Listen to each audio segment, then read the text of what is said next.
dear beloved, Boss Mike Cervera.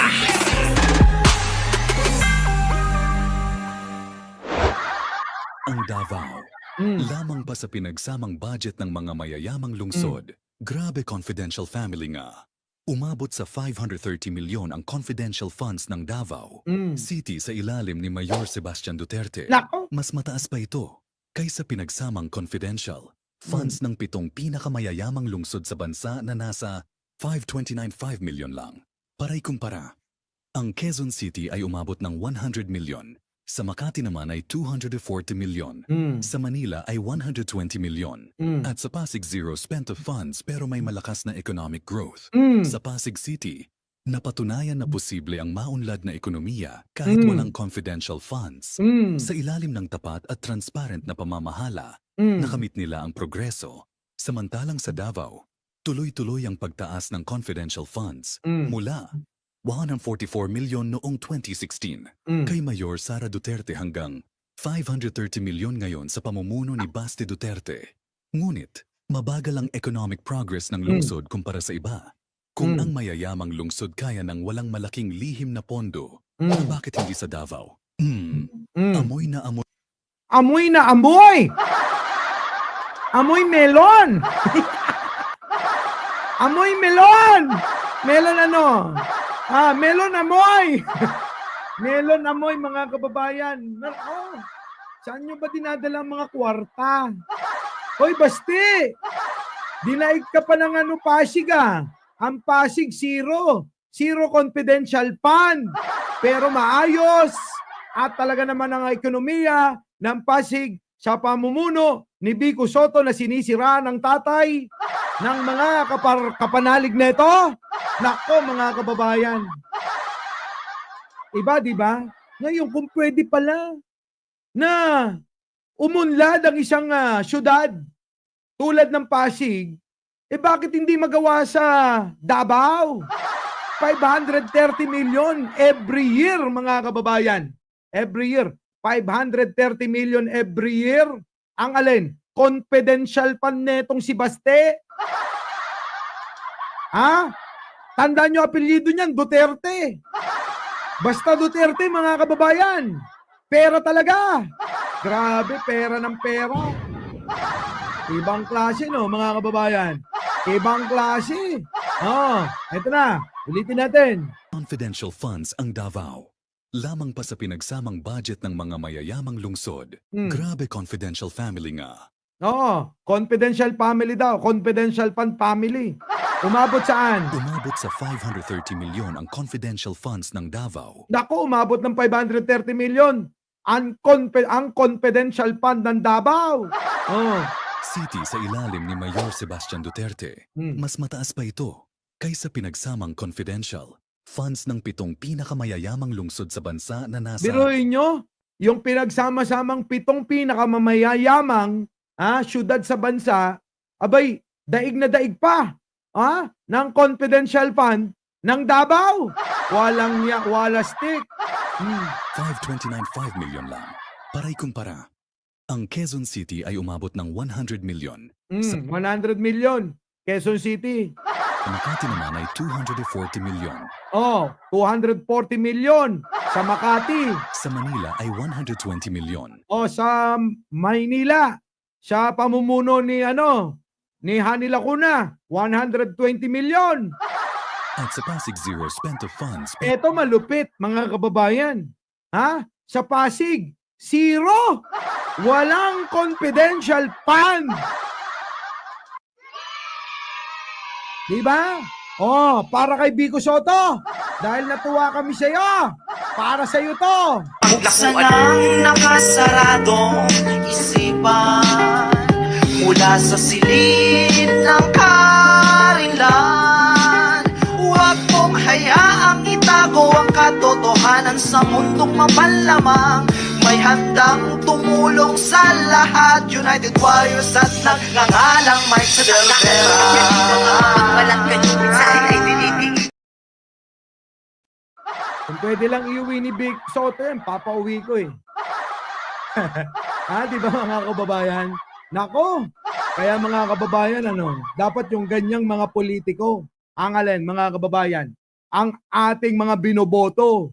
Oo, nako mga kababayan, kung tulad ni Vico Soto, ang makikita natin napapaunlad yung kanyang syudad nang hindi gumagastos ng napakaraming pera, hindi gumagawa ng pera sa pamamagitan ng mga confidential fund, alam nyo na hindi kurakot yan.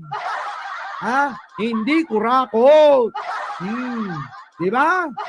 Tuloy. Pero may malakas na economic growth. Kita nyo? Pero may malakas na economic growth ang Pasig. Hindi tulad sa Davao. Sa Pasig City, napatunayan na posible ang maunlad na ekonomiya kahit walang confidential funds. Napatunayan na na kayang paunlarin ng isang leader diyan. Saan? Sa Pasig. Kahit walang confidential fund. Si Sara, mga kababayan, iyak ng iyak.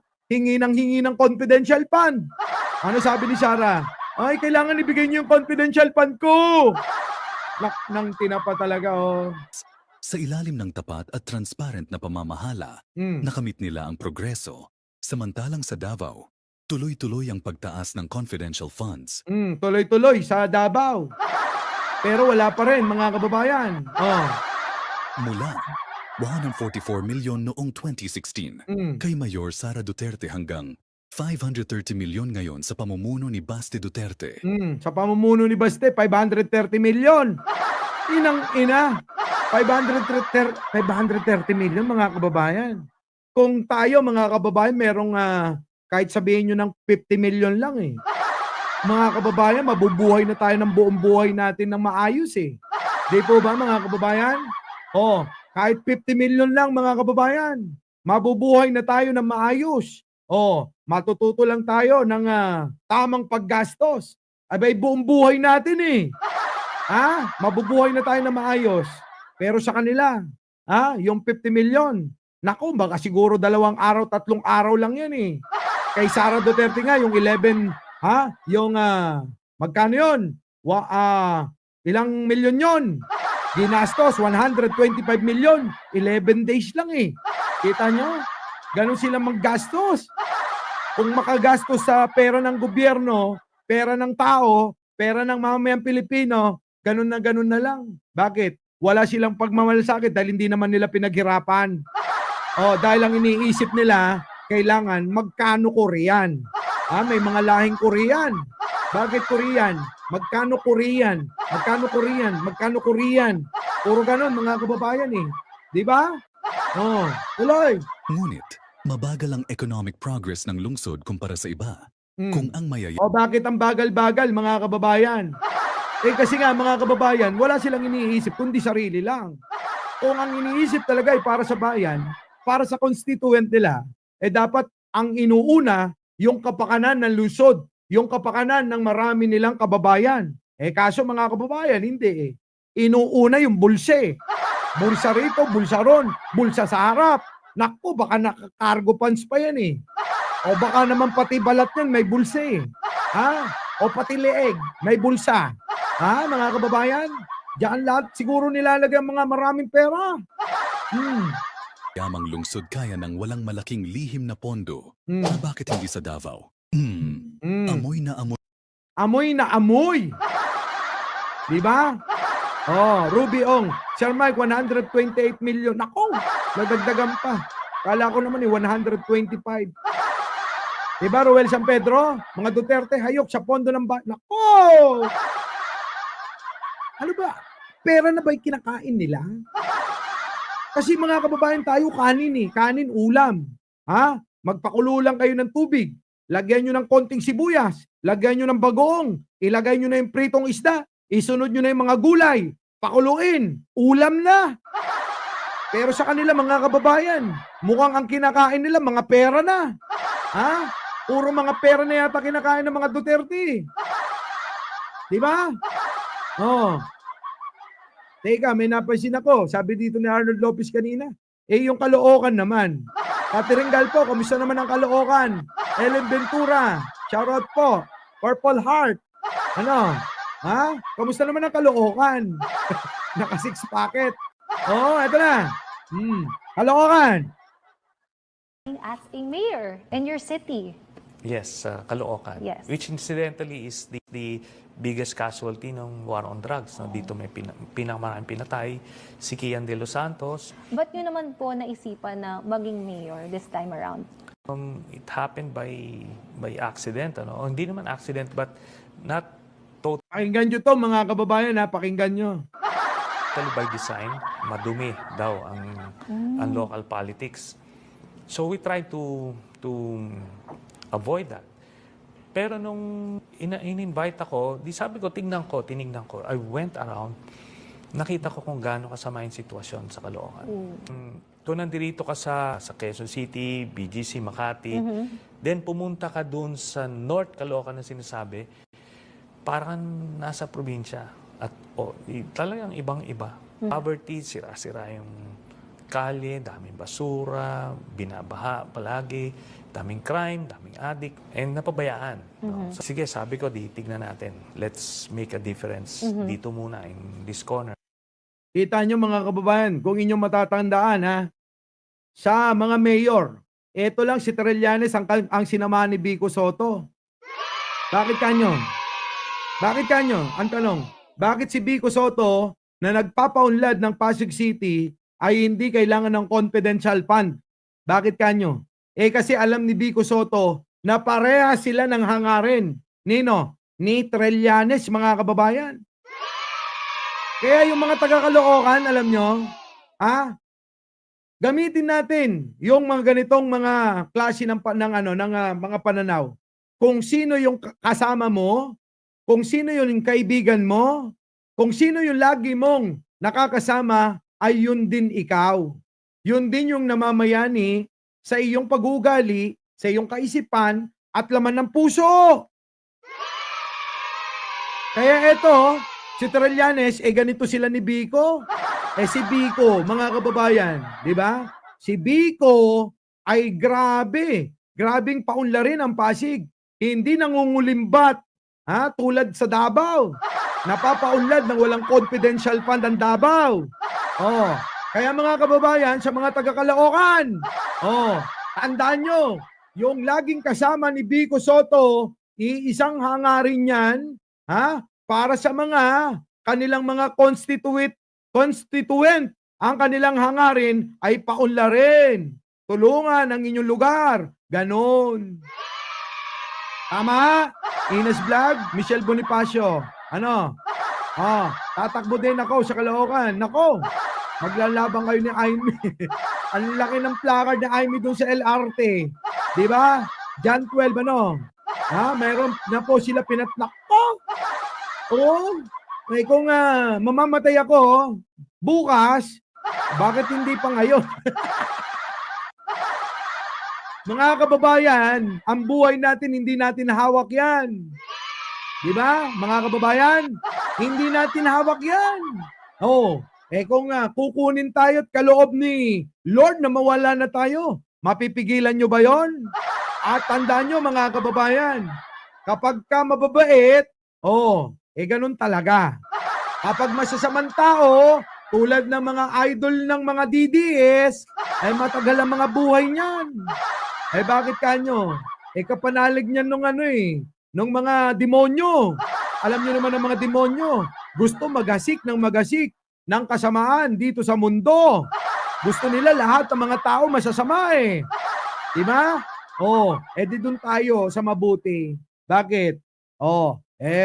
Pagdating ng panahon na hindi pinaniniwalaan ng mga Duterte na meron tayong Diyos, makakasama natin si Lord, di ba? Sa kanyang piling, bilang mga anak niya, magiging masaya tayo. Magiging masaya tayo bilang anak ng Diyos, hindi bilang anak ng diablo at demonyo. Kita nyo mga kababayan? Kaya mga kababayan, tandaan ninyo, tayo, mga kababayan, nandito para ipaglaban kung ano yung alam nating tama. Tiruin ninyo, ninanakawan na tayo ng mga tao tulad ng mga Duterte, pero nandiyan pa rin tayo. Amen! Praise Duterte! Duterte! Ganon? Anak ng tinapang mga anak ng baka na yan. Kaya nga ito mga kababayan, oh. Oh. Oh, idol ni ano to? Ni Romel, oh. Idol mo, oh, Romel, oh. Hoy, ang NPA! Oh, kita mo? Mabuhay daw ang MPA? Idol mo to. Di ba? Lang niya. Teresita Tan Emotera. Ha? Yung idol ng mga DDS, oh. Oh, ano sabi, Boss Mike? Hoy, ang NPA! Mabuhay ang MPA! Yan ang idol nila. Kaya, wag na kayong magtaka, yung mga umiidolo kay Digunyo, ang mga utak niyan, mga kababayan, ay nasa ulo ng mga titi niyan. O, di ba? O, ulit. Hoy, ang NPA! Mabuhay! Mabuhay! Mabuhay! Digong, ulit. Oh. Hoy, ang NPA! Mabuhay! Mabuhay! Oh, di ba? Putik na yan. MPA pala eh. Idol nyo, MPA. Tapos, galit na galit kayo kunyari sa MPA. MPA. Ah, di ba? Ha? Pay Mura. Tama, Boss Mike, mula Asisto hanggang Echeverry. Ako tumira doon hanggang Malapitan. Oo, hanggang Malapitan, lumayo pa rin sa katotohanan. Di ba, mga kababayan? Walang nagbabago, pintura lang. Sa Caloocan, pintura lang ang kinukulayan. Ang tawag doon, pagbabago. Putik na yan, mga kababayan. Ha? Pintura lang eh. Pagbabago na tawag doon. Oh, eto na. Oh, eto sagutin nyo, mga DDS kayo. Oh. Hoy, ang NPA! Mabuhay! Oh, ano? Hindi nyo na masagot. Eh, paano nyo naman masasagot? Eh, wala naman kayong mga utak. Yung utak ninyo, kakapranggot, nasa ulo lang ng titi nyo. Paano nyo masasagot? Di ba? O, kaya, pag Duterte, pag DDS, pag sumusuporta kay Duterte, tandaan nyo, mga mangmang yan. Hindi makasagot sa mga argumento yan. Kasi nga, mga mangmang, kahit na pang nursery na yung ating paliwanag, hindi pa rin nila maintindihan. Ganon. So mga kababayan, ano na? Ha? Bago tayo maghiwa-hiwalay, huwag niyong kalimutan na mag-like, mag-share, at mag-subscribe. Ako pa ang inyong lingkod. Muli, Mike Cervera po, lagi nagsasabing, mahalin natin ang ating kapwa, ipagdasal po natin lagi ang ating bansa. Our beloved Boss Mike Cervera!